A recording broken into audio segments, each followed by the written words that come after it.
buenos días, Madre Esfera. Hola amigos, buenos días, bienvenidos un día más al podcast de la comunidad de Madre Esfera. Hoy en emisión en directo, hoy os acompañamos miércoles 20 de enero del 2021 y os traemos un temazo que tenía muchas ganas de abordar, pero claro, siempre tocamos un poco como de refilón porque estamos inmersos en ello. Y el otro día, a raíz de un hilo en Twitter, dije, este es el momento. Este hilo no vino solo, por supuesto, lo creó María Álvarez, la cual está aquí con nosotros. Buenos días, María, ¿cómo estás? Hola, buenos días. Pues fenomenal hoy, la verdad. Y dije, bueno, pues María se viene con nosotros y ya aprovechamos y hablamos sobre este tema que realmente se puede tratar. Podríamos estar hablando sobre pandemia y maternidad todos los días. Podríamos hablar sobre este tema, María. Sí, total. Total. Bueno, de hecho, yo no hablo de otra cosa. En realidad, ya este es el tema que mueve mi vida. En lo personal y casi en lo profesional también. Sí, me suena, lo vivo, y aunque intento evadirme y hablar de otras cosas, porque también hay otros mundos ahí fuera, pero yo creo que después de lo que llevamos en nuestro aquí, en nuestro cuerpo, en nuestros cuerpos morenos, pues hay que hablar de ello. María, cuéntanos un poco quién eres y así pues te ponemos un poco en contexto para saber de dónde sales.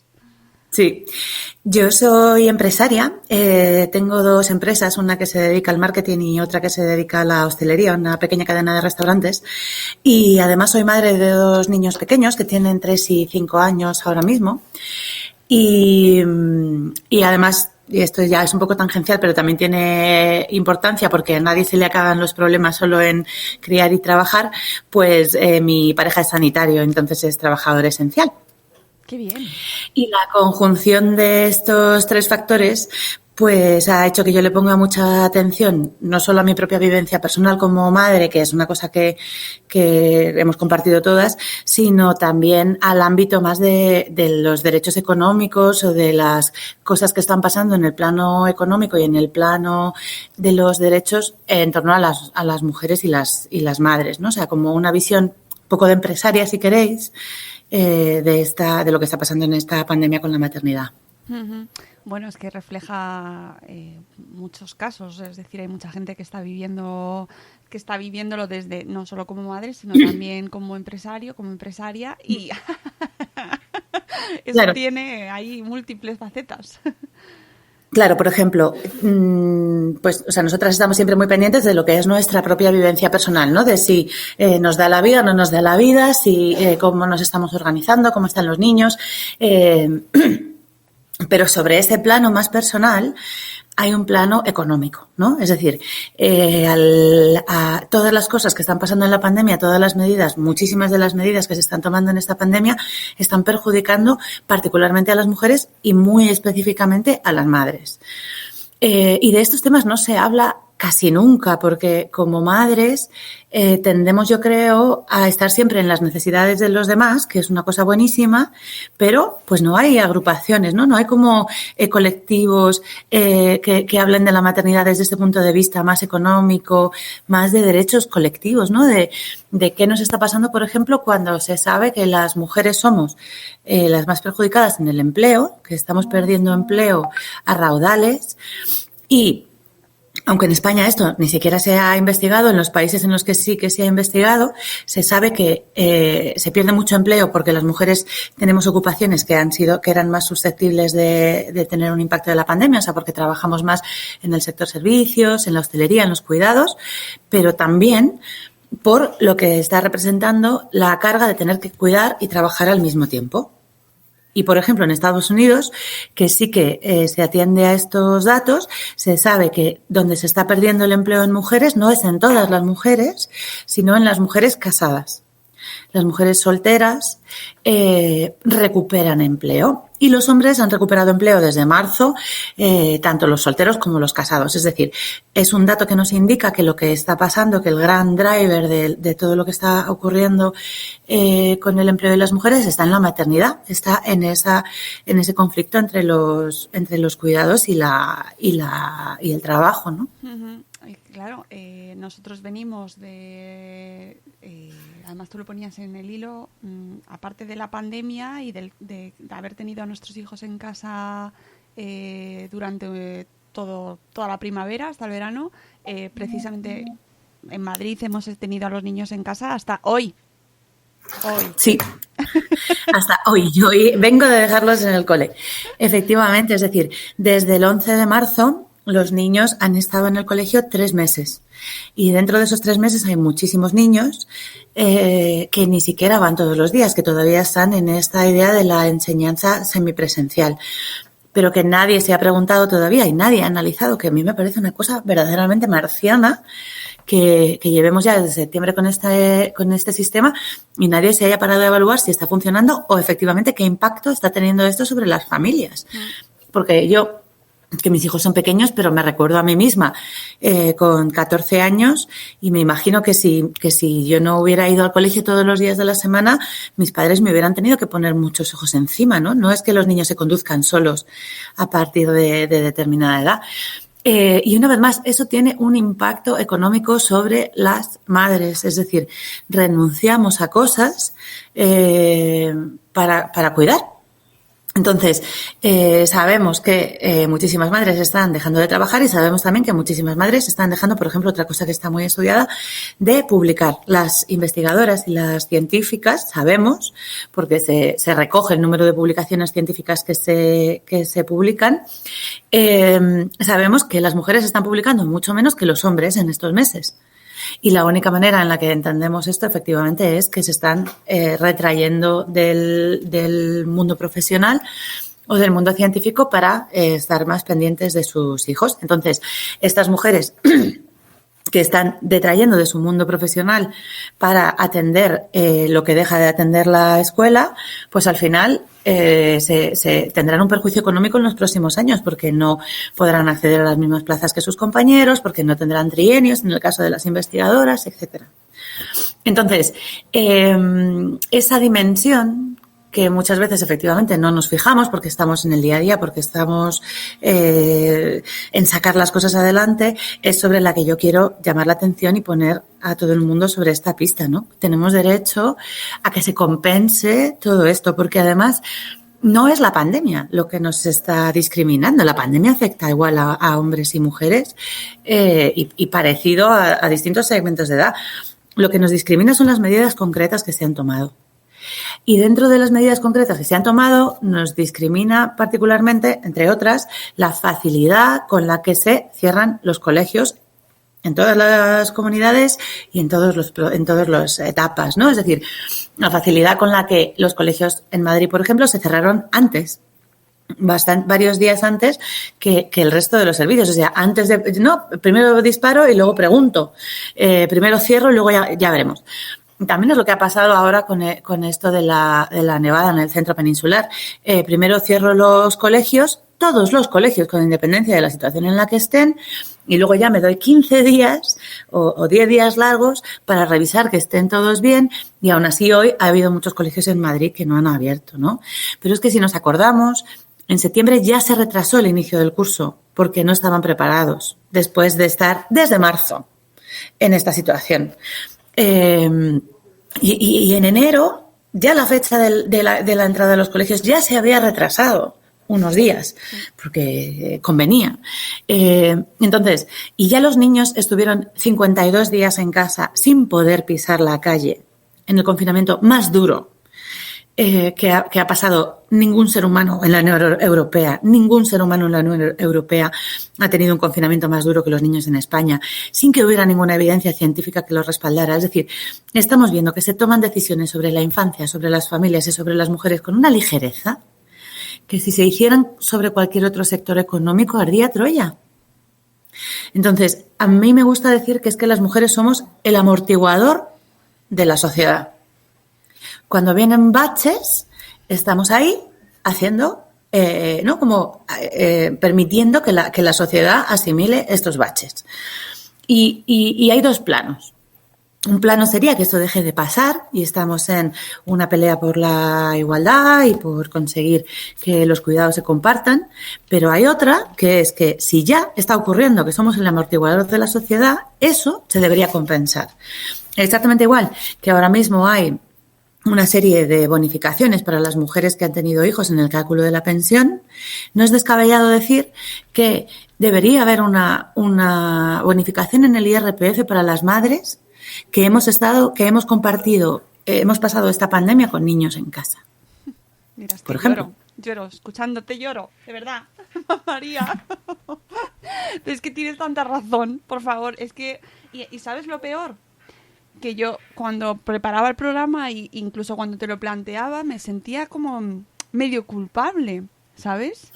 Es decir, ¿cómo estoy haciendo? Y todas hacemos lo que sentimos que tenemos que hacer. ¿Cómo no vamos a querer cuidar a nuestros hijos? ¿Cómo no vamos a decir, bueno, claro, no pueden ir al cole, pues nos quedamos con ellos, ¿no? ¿Cómo no? Pero la realidad es que lo estamos pagando nosotras. Completamente, pero y además que son dos planos diferentes. Claro. Yo lo que hice me resultó muy curioso que como tuvo tanta repercusión, pues hubo muchos comentarios, muchos positivos, pero también varios centenarios de comentarios negativos, porque pues se tuvo miles de likes y de retweets, ¿no? Pero curiosamente todos los comentarios negativos eran las mismas tres cosas. Todos, el 100% de los comentarios se reducían a tres cosas. Uno que era: los niños son tuyos y es tu problema. Frente a lo cual hay varias cosas que decir. La primera sería que, por favor, todos los que opinéis que los niños son míos y es mi problema, me vais dejando el número de la Seguridad Social, que se lo voy a pasar a Hacienda para lo de las pensiones. Que a vosotros no os interesan mis niños. No estáis interesados en los niños de nadie, los niños son de los padres y ya cuando haya que pagar las pensiones, pues nos organizamos entre los que tenemos hijos con nuestros propios hijos, ¿no? ¿A que no? Pues efectivamente, esa sería una respuesta. Pero la otra es que ni siquiera esto afecta por igual a todas las personas que tienen hijos. Es decir, donde se ve claramente que es una discriminación es que, bueno, no sé cuál es el porcentaje de personas que tienen hijos en España, pero me imagino que es muy alto. Vamos a imaginarnos que es que el 90% de las personas mayores de 45 años tienen hijos. No son todas las que tienen hijos los que están en esta situación, sino los que coincide que en el año 2020 tenían hijos pequeños. Es decir, ahí es donde vemos clarísimamente que es un hecho fortuito, absolutamente, el que nos pone a las madres que tenemos hijos en este momento en esta situación peculiar y diferente de todas las demás. Y luego la otra, por supuesto, es que, una vez más, desde el punto de vista de los derechos económicos y de la economía, una vez más, tenemos... Es evidente que para la sociedad es beneficioso que haya niños, es decir, y como sociedad nos organizamos de la mejor manera para cuidarlos, ¿verdad? Y por eso existen los colegios, porque son la mejor manera de educar, de transmitir valores, de cuidar a los niños en colectivo. Y además son la más económica, porque las otras soluciones, las de que no haya ningún servicio, como está pasando ahora, ¿no? Que los niños se queden 8 meses en casa, lo que hace es expulsar a las mujeres del mercado laboral. Y esto es un drama económico, porque se sabe desde hace mucho que el gran impulsor del crecimiento de las sociedades europeas maduras en los últimos 30 años, en los últimos 40 años, ha sido la incorporación de las mujeres al mercado laboral. Es que no nos estamos jugando una cosa pequeña. Y si encima el mensaje que le lanzamos a las mujeres es que cuando vienen duras, allá te las veas, vamos a ahondar en esta crisis bestial de la natalidad y esta crisis bestial de las maternidades deseadas y no cumplidas y no alcanzadas, que ya estamos viendo y que solo se va a profundizar con este tipo de ideas, ¿no? Como de culpabilizar efectivamente a las madres y decirles que es tu responsabilidad. Ese era un comentario. El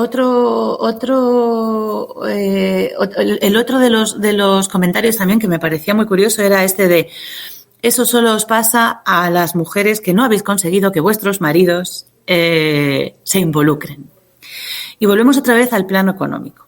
Mire, si mi marido se involucrase, que en parte se involucra y en parte no, porque efectivamente pues es trabajador esencial y tiene menos flexibilidad, el perjuicio económico sería el mismo.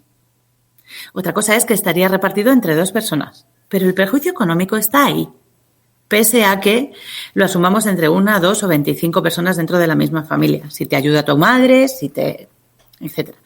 Pero luego hay otra cosa también, que es esta idea de que somos las mujeres una vez más las que nos tenemos que hacer cargo una vez más, ¿no? O sea, no solo nos tenemos que hacer cargo de nuestros hijos, sino también de que los hombres se involucren, ¿no? De que los padres estén más involucrados en esa crianza. Es decir, ya no solo hay que cuidar a los niños, no solo hay que trabajar, no solo que tal, sino que además, si tu marido no se involucra, las que tengan marido, que esa sería otra, también es parte de tu responsabilidad conseguir que esto se haga, ¿no? Entonces, a mí me sorprendió muchísimo la repetición una detrás de otra del mismo argumento tantas veces.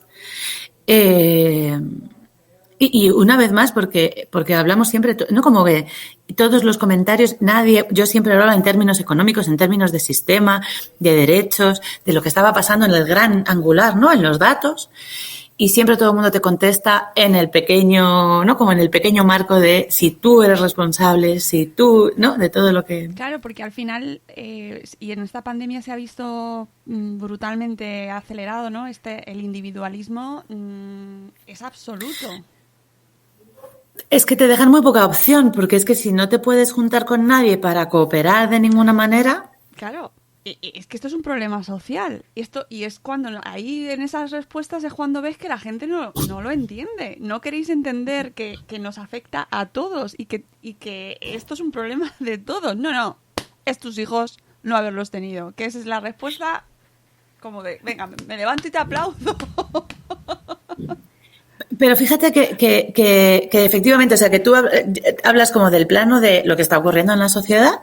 Es decir, son mis hijos, que no haberlos tenido. Pues entonces, a las madres a partir de ahora les explicamos esto. Les vamos a decir, mira, tú ten hijos, pero luego si pasa cualquier cosa en el universo, te los tienes que quedar tú. Y si de pronto un año no puedes trabajar o eres autónoma y tienes que dejar de ingresar porque te tienes que quedar en casa con tus hijos y resulta que tú eres profesora de inglés, y es imposible compatibilizar las clases con estar en casa con tus hijos, pues este año no cobras. Y entonces vamos a ver cuántas profesoras de inglés autónomas tienen hijos y el impacto inmenso que tiene eso sobre nuestra economía. O sea, la forma de organizarnos. Y luego también es muy habitual, ¿no? Que las empresas hablen de seguridad jurídica. De que si hemos iniciado un negocio en unas condiciones, tenemos derecho, las personas y las empresas, a que se mantengan esas condiciones y a tener seguridad jurídica, ¿no? Es decir, a que si compramos una casa, pues durante el tiempo que tengamos esa casa, las condiciones de la propiedad pues sean similares. Pues esto es un poco lo mismo. Nosotros tenemos hijos en unas condiciones, queremos que el Estado mantenga esa seguridad jurídica que nos garantice que se va a hacer cargo de la atención de esos hijos durante unas horas al día. Vuelvo a hablar otra vez todo el rato como en términos económicos, que yo sé que se hace muy raro cuando se habla de la maternidad, pero es que todo esto está ahí, también hay que darle de vez en cuando una vuelta, ¿no? Y también pensar, a mí me gusta mucho este ejercicio, muchas veces cuando decimos cosas, ¿no? Como, es que las mujeres son todas muy, yo qué sé, delicadas. Y hay muchas veces que en ese tipo de frases que a veces no pican tanto si hablas de mujeres, si las cambias por otro colectivo que con el que tengamos más sensibilidad, pues inmediatamente todo el mundo se pone muy nervioso. Pues aquí pasa lo mismo, ¿no? Si en lugar de que seamos las mujeres y las madres el amortiguador de la sociedad, nos estuviéramos amortiguando, bueno, otros que son también el amortiguador de la sociedad en este momento, claramente son los profesionales sanitarios, ¿no? Pero esto lo ve todo el mundo. Todo el mundo ve que los profesionales sanitarios están haciendo un sobreesfuerzo brutal de horas de dedicación para que nos podamos permitir salir de esta pandemia con dignidad, ¿no? Como sociedad. Y eso es lo mismo que estamos haciendo las madres. Estamos amortiguando, estamos asumiendo el peso de la pandemia y una vez más, no de la pandemia, no de la enfermedad, sino de las medidas concretas que se toman. Había una cosa también muy interesante sobre estas medidas y es que hay varios estudios que ya demuestran que el 85% de las personas que están en consejos de estos, en estos grupos de científicos que asesoran a los gobiernos, el 85% son hombres. Y hay otro estudio de la London School of Economics que dice que las decisiones en esta pandemia las está tomando en concreto una generación que es la que tiene pues del orden de 55 años, que es un poco el perfil que vemos en España, ¿no? Es decir, desde el ministro de Sanidad hasta Fernando Simón, que son personas de mediana edad que ninguno en este momento está criando niños pequeños. Entonces, eso también yo creo que incide en el tipo de medidas que se están tomando, ¿no? Este estudio de la London School of Economics hablaba de muchas cosas. Hablaba de cómo se apuntó, ¿no? Cómo se ha señalado en muchos momentos a los jóvenes como transmisores de la pandemia, cómo se han inmediatamente establecido como toques de queda, medidas que afectan en gran medida a determinados segmentos de la población y a otros no. Y claramente hay una de ellas que es el cierre de los colegios y de todas las actividades asociadas a los niños, ¿no? Porque también están cerrados los parques de bolas, que tiene también mucho que ver, yo creo, con una falta clarísima de sensibilidad y con que no hay mujeres y madres tomando estas decisiones. Porque a mí no se me ocurre que mis amigas científicas, que tengo muchas, se juntaran en un consejo de sabios y ninguna saliera diciendo, sin ninguna evidencia científica, que los niños eran el vector de transmisión de esta enfermedad, cuando de facto se ha demostrado que no había ninguna evidencia.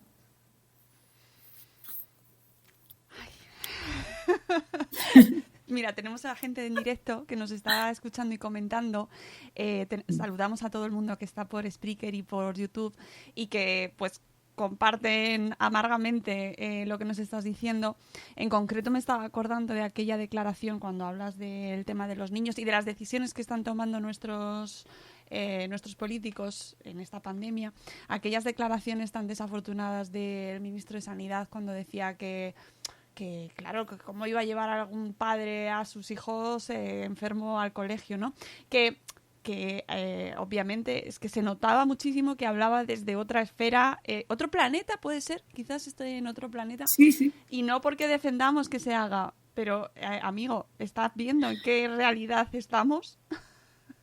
Sobre todo, claro, efectivamente, es como un señor de 50 y tantos que tiene un hijo que lo miré el otro día para verificar, pero o lo tuve hace mucho o no, o los primeros años esos en los que se te ponen los niños malos todos los días del año, todos los días tienen un moco, todos los días tienen una tos, no estaba este señor muy presente claramente tomando esas decisiones, o se le ha olvidado.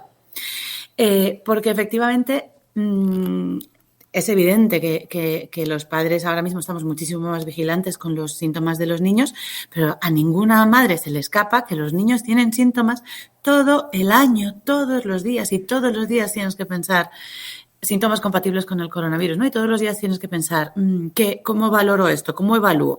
Y de hecho, están colapsados los teléfonos de los centros de salud de llamadas de madres a preguntar si la conjunción de mocos con dolor de cabeza sí, pero la tos con no sé qué. O sea, es evidente que esto no es una cosa blanca y negra y esas declaraciones lo único que demuestran es una distancia tan abismal que dices...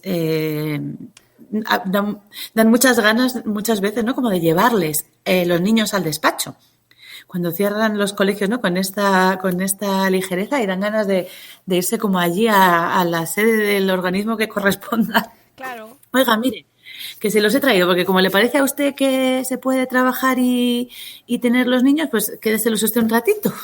Claro, porque obviamente se depositan en los padres, en las madres sobre todo, porque no nos olvidemos de que al final las decisiones en estos casos las suelen tomar las madres, es así, se basa en la responsabilidad personal, individual de las familias. Oye, tenéis que vigilar, claro, por supuesto, pero no se toman medidas ayudando en ese sentido a las familias, es decir, crea un sistema de control que cercano a las familias, no las hagas pasar por ese sistema donde no le van a coger el teléfono, no van a saber qué hacer, ¿no?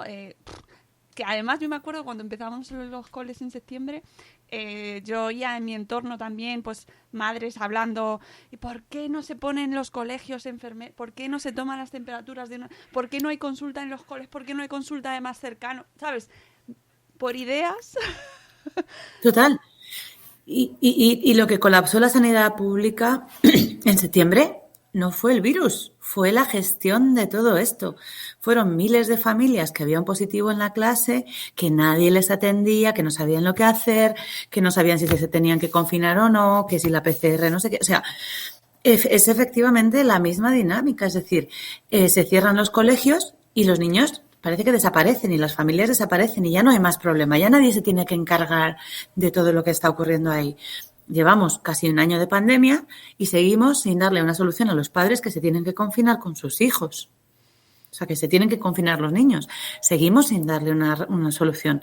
Y claro, si multiplicamos el número de casos que ha habido en niños por 15 días por cada niño, por los dos padres o por el padre que se queda con el niño, con la madre, es un montón de dinero y un montón de gente. Que de verdad que si pasara en cualquier otro sector se hablaría inmediatamente de una compensación económica a estas familias.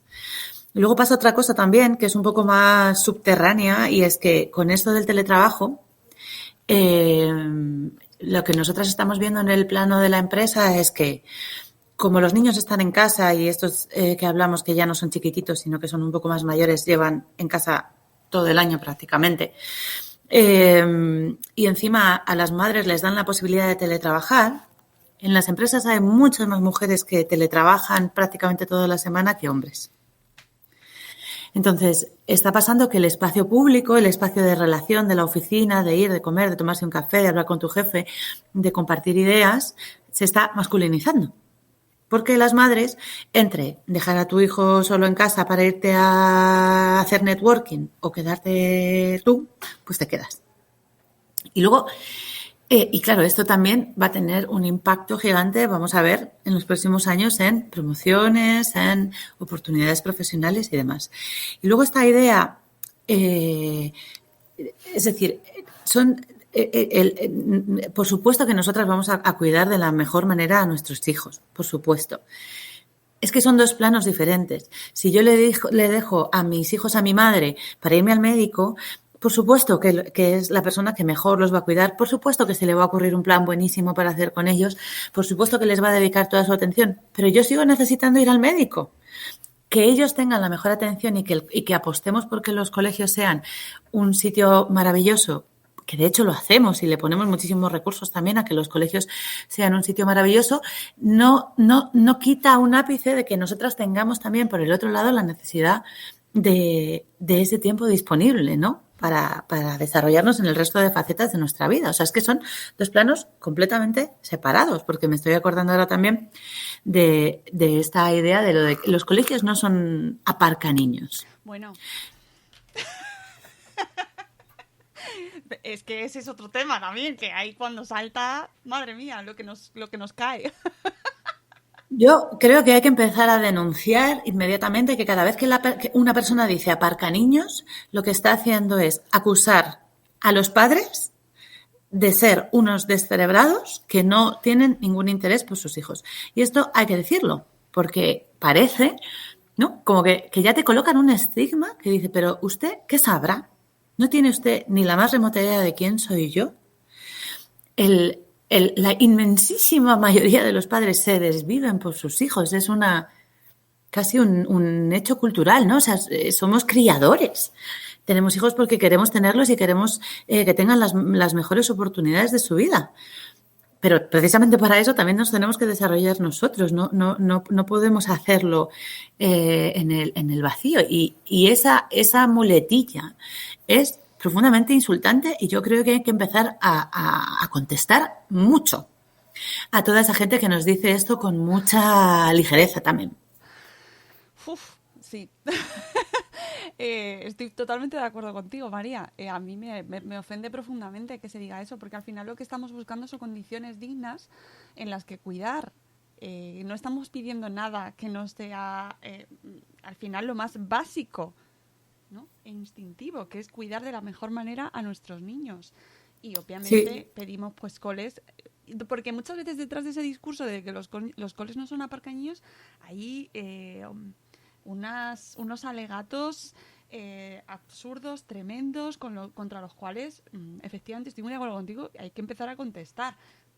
Es verdad que a veces Twitter no merece la pena meterte, ¿eh? O sea, pero que sirva este programa para eso. Pero yo creo que hay que empezar a hacer ese discurso y yo creo también que hay que empezar a hacerle ese discurso también a la comunidad educativa, porque yo esto lo veo mucho en un punto en el que los profesores se sienten como enfrentados a los padres. Sí, sí que existe ese momento, sí.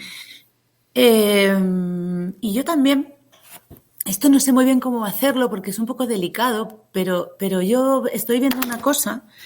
O sea, yo tengo, algunos de mis mejores amigos son profesores y tengo mucha relación con algunos profesores de estos muy activos, ¿no? Gente que son líderes de su comunidad y que le dedican cada minuto de su vida a la profesión y mis hijos han tenido siempre unos profesores increíbles y yo misma tuve unos profesores maravillosos con una dedicación que me han hecho la persona que soy, ¿no? Y es un estamento verdaderamente, o sea, que es casi el que más vidas transforma en este país, ese grupo profesional.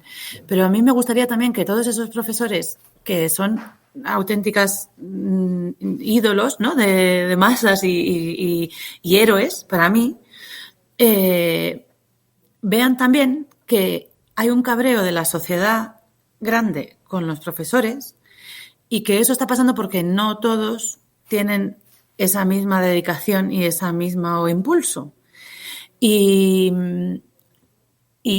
yo este comentario de que es que los colegios no son aparcaniños me lo encuentro muchas veces por parte de gente que son profesores y que sienten que el hecho de que yo diga que los niños tienen que estar cuidados en un colegio es como que yo me los quiero quitar de encima y colocárselos como a él. Si yo no le quiero colocar a mis hijos a nadie, si yo quiero que mis hijos estén en el mejor proyecto posible. Solamente una persona que piensa que los niños se aparcan me puede hacer ese comentario.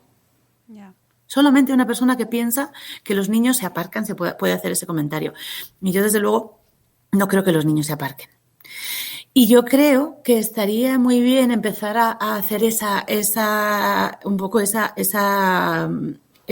debate, abrirlo, sobre que hay esos inmensos profesionales de la educación que se están dejando las cejas en esta pandemia, están también como que les tira para abajo otro montón de gente que es que nos dice que queremos aparcar a los niños. Mire, no, es que este es el mismo esfuerzo para todos. Estamos haciendo todos el mismo esfuerzo por salir de esta en las mejores condiciones posibles y, como tú decías, por cuidar con los mejores recursos posibles, ¿no? En las mejores condiciones posibles. Y no puede ser que haya una parte y un sector que nos lo intente como enfrentarse con las madres. No sé muy bien cómo explicarlo, pero sí, no es. Lo conozco muy bien ese momento y a mí me da pena porque yo creo que al final lo que está muy menospreciado y muy minusvalorado es el tema del cuidado. Es decir, ¿qué quiere decir? ¿Qué quieres decir que no cuidas a los niños que van al colegio? Claro. ¿A qué nos estamos refiriendo con que no queremos cuidar? ¿Sabes? Porque yo creo que ahí, si ahondásemos en ese punto y que le afecta a toda la sociedad, ahí radica un gran problema y que está muy relacionado con el tema de los permisos, con... ¿no? ¿Por qué no se quiere cuidar y se ve como que te tienen que obligar para que aceptes cuidar a tu hijo, ¿no? Adecuadamente, o que te tengan que pagar para hacerlo? Yo creo que ese concepto ahí del cuidado deberíamos rescatarlo y valorarlo como debe ser, porque al final nos tendríamos que cuidar todos. Sí, total. Pero que ahí hay como ese... O sea, yo creo que necesitamos tener esa conversación también con los profesores, la que tú dices, efectivamente. Si es que esto no va de quién aparca a los niños, es que no tiene nada que ver. Nada que ver. Los que estén pensando que los niños se aparcan, por favor, vamos a quitárnoslos de encima. Vamos a tener una conversación con quienes piensan que estamos cuidando a una nueva generación entre todos. Eso es que es exactamente eso. Y los que están en si tú, si yo, si mi día, si el tuyo, si no sé qué, si es que tú, porque la jornada continua, o sea, no. Esa gente no puede formar parte de la conversación porque no están en el mismo, efectivamente, objetivo que compartimos los demás. Para mí. Sí, y desde luego de los permisos, yo sabes que también tengo una opinión. Dámela, María. Porque nos hemos encontrado también este año, que no lo hemos tratado aquí en el podcast o no lo hemos tratado con intensidad, pero está en todas las partes, está en las redes. Hemos empezado el 2021 con la ampliación de la baja paternal, lo cual es una buena noticia para los padres, pero para muchas madres no es la noticia que buscamos como objetivo final. Es decir, nos parece fenomenal, pero yo creo que los 6 meses de maternidad, de baja de maternidad, son la base para empezar a avanzar, ¿vale? Ese es el contexto, y luego hay gente que está en contra también. Mira, yo recuerdo hace un montón de años, bueno, un montón tampoco, pero 4 o 5 años, me pasaron a firmar un manifiesto de estos de los permisos iguales e intransferibles, y yo pensé que era una buena iniciativa, ¿no? Que avanzar en todo lo que tiene que ver con dotar de más recursos al cuidado de la infancia. Ok, y entonces lo firmé. Y de pronto, al año así, empezó a coger fuerza esta idea. Y yo dije, pues fíjate, va a haber no, como parece que se está moviendo algo en ese ámbito de dotar de más recursos todo esto, ¿no? Porque, una vez más, desde el punto de vista de la empresa, tenemos un problemón gigante con la maternidad y las empresas, porque es que, efectivamente, tener hijos pone a las mujeres en la situación de tener que decidir permanentemente y tener que elegir permanentemente entre sus hijos y su trabajo, ¿no? Muchísimas veces en una tensión horrible, que yo la veo en mí misma y la veo en las madres que trabajan para nosotras, y que además es imposible de solucionar con los acuerdos que tenemos ahora mismo, ¿no? Con las jornadas que tenemos ahora mismo.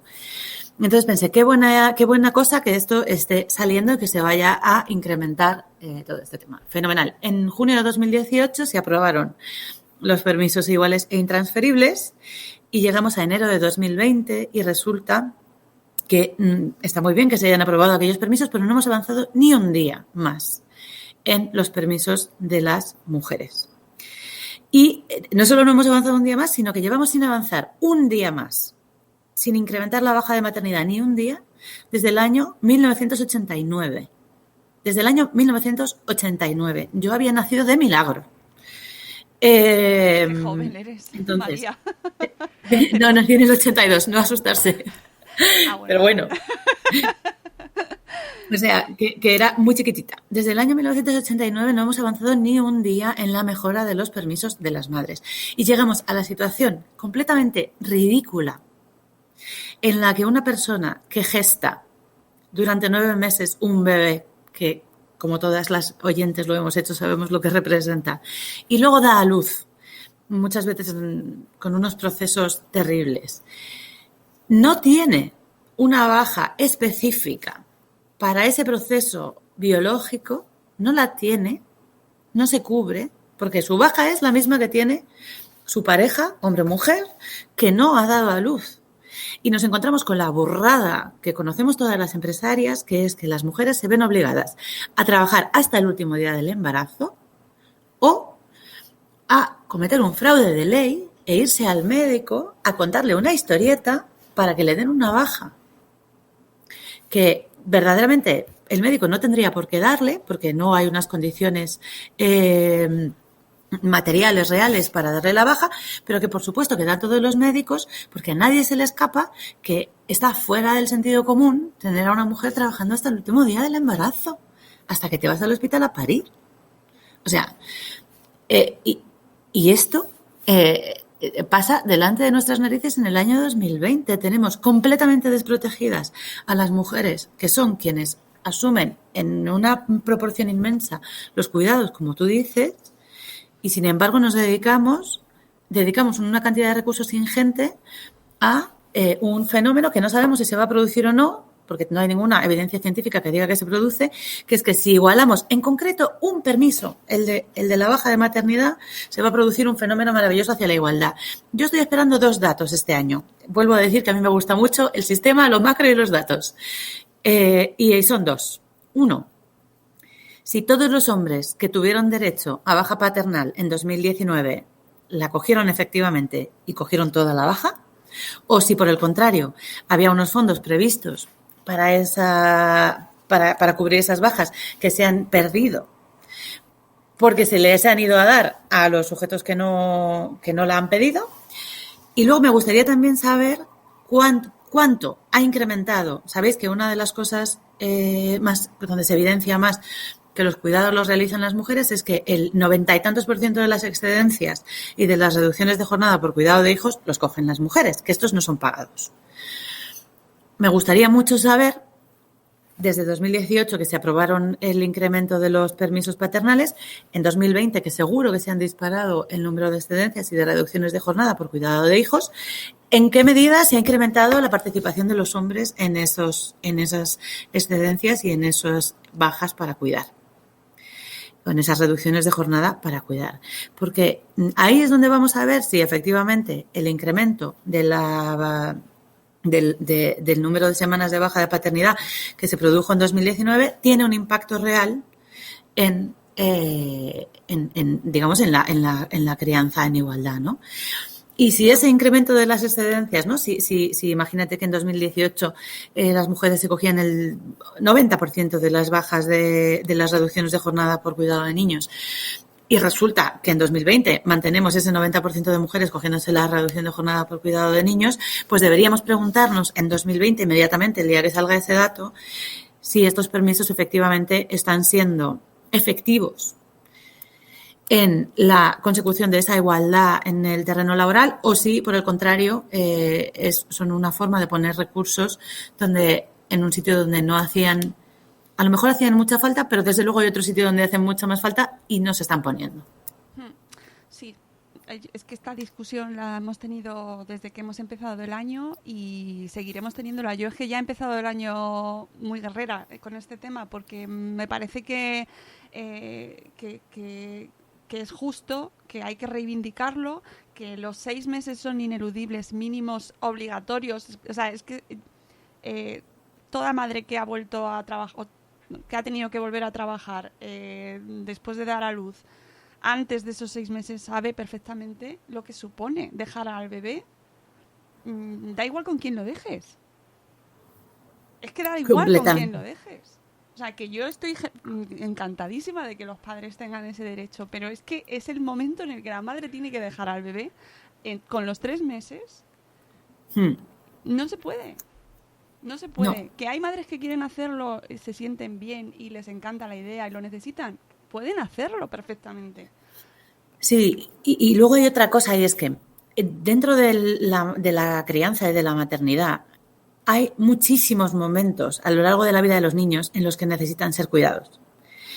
El único que ya tenía una protección específica, digamos desde el punto de vista de la empresa, las madres, los primeros cuidadores de los niños en las familias, particularmente las madres, durante toda su experiencia tienen esa tensión entre el trabajo y los niños, ¿no? Se me ha puesto malo, ¿qué hago? ¿Me quedo en casa? ¿Se lo dejo a mi madre? ¿Lo mando al colegio con un paracetamol? Ahí vemos lo de los colegios.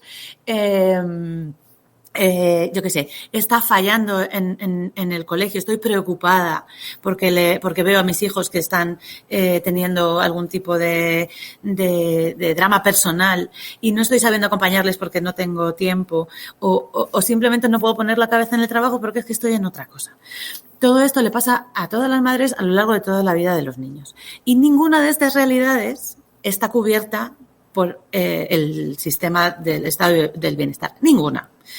Ni hay días para ausentarse por hijos enfermos, ni hay ningún tipo de reducción de jornada, digamos, de base para todas las personas que tienen que cuidar. No hay nada, cero. La única cosa que está cubierta son los 16 semanas de la baja de maternidad, que tienen además el añadido de que se pueden prever, porque tú sabes cuándo vas a dar a luz más o menos con mucha antelación. Las empresas pueden buscar un sustituto. Efectivamente, buscas un sustituto y te sale gratis. De hecho, está bonificado, digamos. O sea, te sale más barato contratar un sustituto que dejar de contratarlo. Hay muchas cosas ahí que facilitan que en las empresas la baja de maternidad no fuera un problema. Además, es una baja que tiene un principio y un fin, que tú sabes cuándo empieza y cuándo acaba. No es que se ponga malo todos los años y nunca sepa cuándo se va a poner malo el niño. Entonces, hemos ido a proteger, o sea, hemos ido a equiparar justo aquella parte de la vida de las madres que menos problemática era dentro de las empresas. Y dejamos una vez más descubierto todo lo demás. Y dedicamos un montón de recursos a que haya igualdad en una cosa que de verdad que se produce 1 o 2 veces en la vida, y 3 si es que ya eres una superheroína que has tenido 3 hijos, que son unos poquitos meses nada más, unos poquitos meses nada más.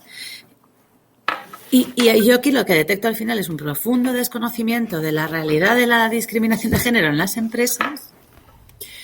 Y que de verdad que estoy esperando a ver los números. Estoy esperando a ver de que alguien me diga cuánto se ha incrementado, cuántos padres más que en 2018 se han cogido una excedencia en 2020 para cuidar. No en números absolutos, sino en porcentaje. ¿Cuánto hemos conseguido subiendo la baja de la cobertura de la baja de paternidad?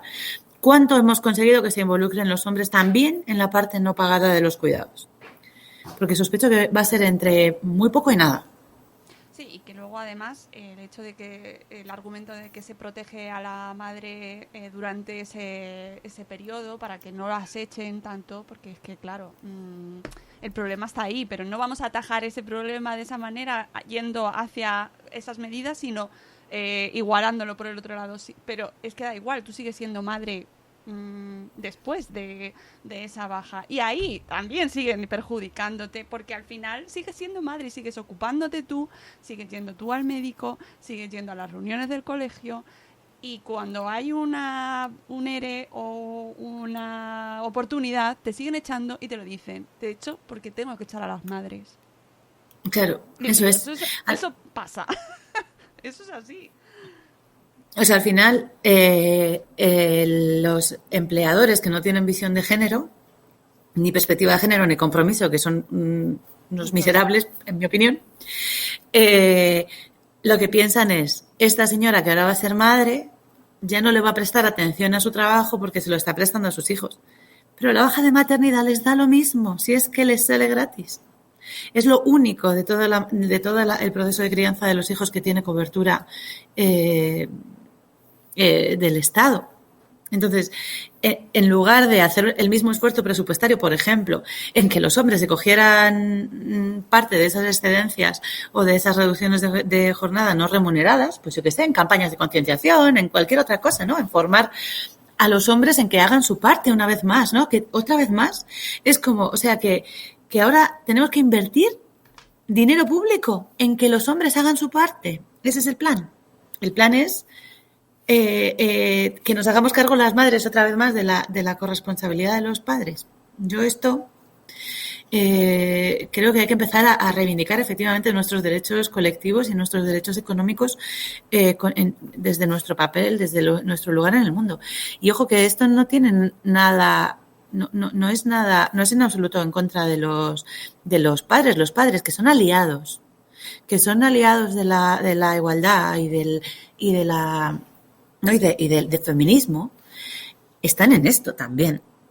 Y yo, la mayoría de los padres que son aliados, lo que les veo es que no se pueden creer efectivamente que su mujer se tenga que volver a trabajar a los 3 meses con un dolor inmenso y ellos no puedan, por ejemplo, cederles a una parte de su baja para que lleguen a los 6 meses de...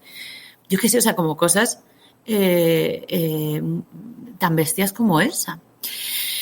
Y no lo sé, también una cosa como muy paternalista, ¿no? Como, no sé, pero en el fondo el mayor problema, yo creo que el gran tema de todo esto es por qué hemos encontrado el presupuesto para hacer esto de pronto en 1 año y medio y todavía no hemos encontrado el presupuesto para mejorar la baja de las madres en 31 años.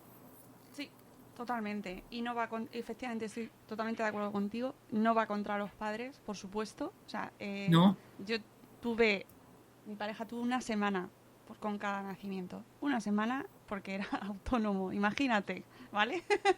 ya me hubiera gustado a mí pillar esa opción, ¿no? Y que mi pareja pudiese tener ese tiempo. Me encanta, me parece fantástico, pero me parece más necesario, lo siento, es así, proteger la baja maternal. Y sobre todo porque muchas veces se nos olvida que al final el sujeto es el niño, es el bebé, y el que tiene más necesidad y el que tiene derecho a un cuidado máximo es el bebé.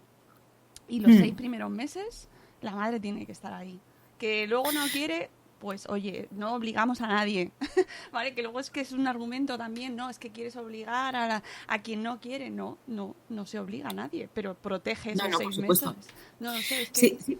Pero y fíjate también que este punto de decir que hacemos un trabajo, o sea, que las madres ya hacemos ese trabajo, si lo que pasa es que no se remunera.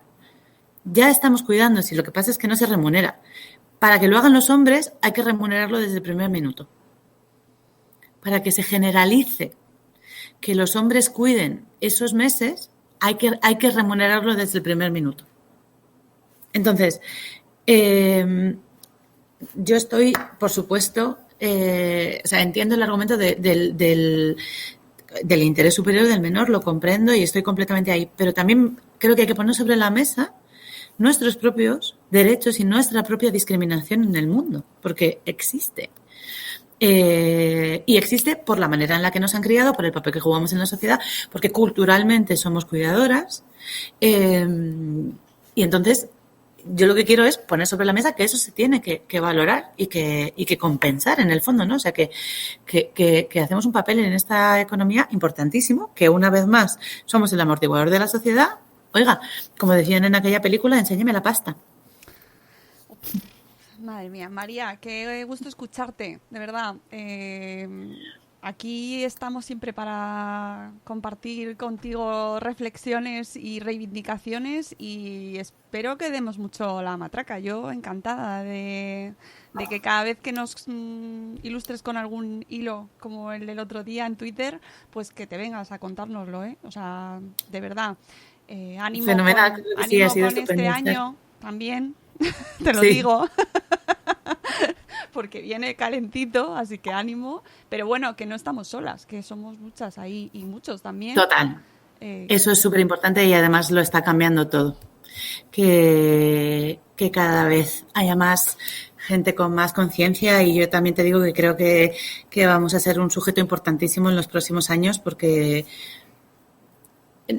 Fíjate, las AMPAs han acabado por sustituir casi a las asociaciones de vecinos, ¿no? O sea, que las familias estamos empezando a ser una parte importantísima en el tejido social, ¿no? Y en el tejido comunitario, como hemos demostrado, por ejemplo, ahora saliendo a limpiar los colegios. Por ejemplo, haciendo los caminitos, que esta mañana me acordaba yo ahí siguiendo uno y digo, esto lo han abierto las familias. Sí. Esto es así. Ánimo con que ahora hay que ir a recogerlos, así que ánimo con la vuelta. Sí. Es que no sabéis, todos los que nos estáis escuchando y no estáis en zonas nevadas, no sabéis la aventura que está siendo estos días, salir de casa, esta mañana llegar al cole y ahora volver. Bueno, que tengáis todos mucho cuidadito, mucha suerte, ánimo. Y María, pues nada, que nos seguimos leyendo, nos seguimos compartiendo y muchas gracias por acompañarnos esta mañana, que estamos ahí a tope. Venga, pues muchísimas gracias a ti y a vosotras por invitarnos y nos seguimos hablando. Pues muchas gracias y nosotros, amigos, nos vamos aquí muy reivindicativas. Ya nos gusta, de verdad. Esto lo vamos a tener que hacer más a menudo porque parece que vamos a tener que quitarnos el complejo de que nos estamos quejando y vamos a tener que ponernos ahí un poco más guerreras. Así que no os cortéis, quejaos porque hace mucha falta y nos vamos. Mañana volveremos seguramente con otro podcast en diferido, pero seguiremos por aquí, por las redes. Gracias a todos, cuidaos mucho. Hasta luego, Mariano. Adiós, María. Hasta luego, gracias, chao.